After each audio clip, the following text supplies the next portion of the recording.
Tissue পেপারে পানি ঢালুন। এটি আপনার এতটাই উপকারে আসবে যে আপনি কল্পনাও করতে পারবেন না। এটি পানিতে ভেজানো হলে এটিকে তুলে নেবেন।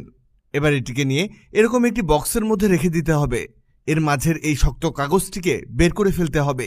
এটি দিয়ে কি করবেন বলছি, তার আগে কিছু ট্রিক্স শিখিয়ে দেই। এরকম স্টিলের গ্লাস যদি একটির সাথে আরেকটি এভাবে আটকে যায় আর অনেক টানাটানি করেও না খুলে, তাহলে খুবই সহজ একটি সমাধান জেনে নিন। একটি চামচে অল্প পরিমাণে তেল নিন। এবার এর সাইডে সাইডে ঢেলে দিন। এবার এটিকে টান দিয়ে বের করার চেষ্টা করুন।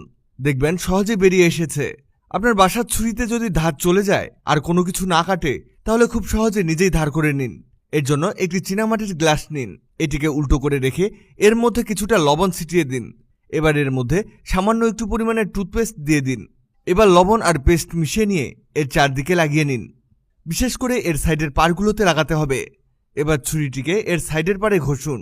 এভাবে উপর থেকে নিচের দিকে টানুন। ভুলেও উপর নিচ করে ঘষবেন না, শুধু উপর থেকে নিচের দিকে টানুন।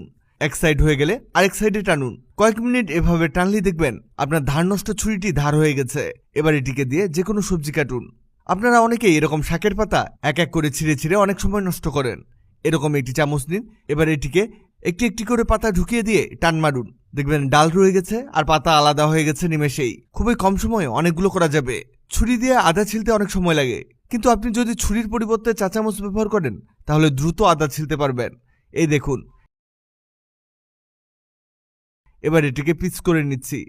এগুলো দ্রুত পিষে নিতে চাইলে একটি রুটি বানানো বেলন দিয়ে কয়েকবার রুটি বানানোর মতো করলে দেখবেন খুব দ্রুত এগুলো পেস্ট হয়ে গেছে। এই দেখুন।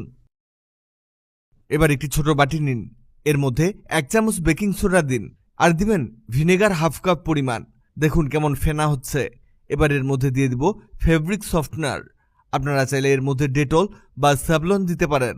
এগুলো সবগুলো উপাদানকে করব মিক্স। দেখবেন এগুলো আরো বেশি ফেনা তৈরি হচ্ছে। এগুলো মিক্স হতে হতে আপনাদের জানিয়ে দেই, আগের ভিডিওতে কমেন্ট করেছেন রাজশাহী থেকে নাসরিন সুলতানা, ভারতের পশ্চিমবঙ্গ থেকে জব্বার আলী, সৌদি আরব থেকে জুয়েল রানা, চিটাগং থেকে জান্নাত জুবাইর রিমি। আপনারা যারা কমেন্ট করেছেন আপনাদের ধন্যবাদ। এগুলো মিক্স হলে এই মিশ্রণটিকে সেই প্রথমের ভেজা টিস্যুর উপরে ছিটিয়ে দিব। আর এটি দেওয়ার পরে এটিকে ঢাকনা দিয়ে রেখে দিতে হবে 1 থেকে 1.5 ঘন্টা। এটি এভাবে থাক।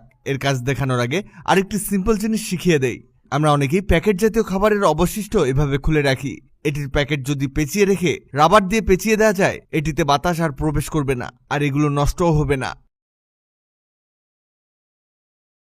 আবার অনেকে আছেন লাইটার দিয়ে আগুন দিয়ে এগুলোকে এভাবে চেপে দেন। এটিও অনেক ভালো কাজে দেয়। এটি একেবারে সিল হয়ে যায়। আচ্ছা, 1.5 ঘন্টা পরে এই টিস্যু আপনি বের করুন। এটি থেকে একটু অংশ আপনি বের করে নিন। এটি দিয়ে আপনি আপনার ড্রেসিং টেবিল, সোফার টেবিল